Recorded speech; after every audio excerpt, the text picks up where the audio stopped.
ములుగు జిల్లా మేడారం తాడ్వాయి మధ్య అభయారణ్యంలో ప్రకృతి బీభత్సంపై అటవీశాఖ ఎటు తేల్చుకోలేకపోతుంది.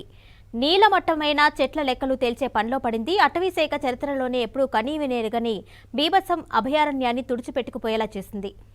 విలువైన వృక్ష సంపద నేలమట్టమైంది. ఈ విపత్తుకు కారణాలపై అటవీశాఖ అన్ని కోణాల్లో విచారణ జరుపుతుంది. ఒకవైపు మెట్రోలాజికల్ శాటిలైట్ డేటా ఆధారంగా ఏం జరిగిందో వివరాలు సేకరిస్తున్నారు నిపుణులు. మరోవైపు వాతావరణ శాఖ జాతీయ రిమోట్ సెన్సింగ్ ఏజెన్సీల ద్వారా విచారణ జరుపుతున్నారు. ఎన్నడూ కనీవిని ఎరుగని విపత్తు అటవీశాఖను కోలుకొని దెబ్బతీసింది.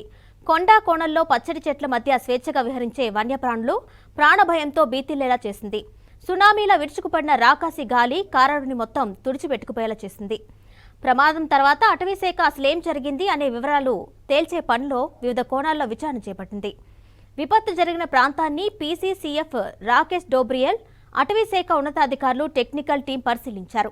మెట్రోలాజికల్ శాటిలైట్ డేటా ఆధారంగా ఆ రోజు ఏం జరిగింది, ఎన్ని నిమిషాల పాటు రాకాసి గాలి ఈ అడవిలో బీభత్సం సృష్టించింది, చెట్లు గాలిలో ఎంతసేపు ఎన్ని మీటర్లు ఎత్తి ఎగిరిపడ్డాయి అనే వివరాలు సేకరిస్తున్నారు.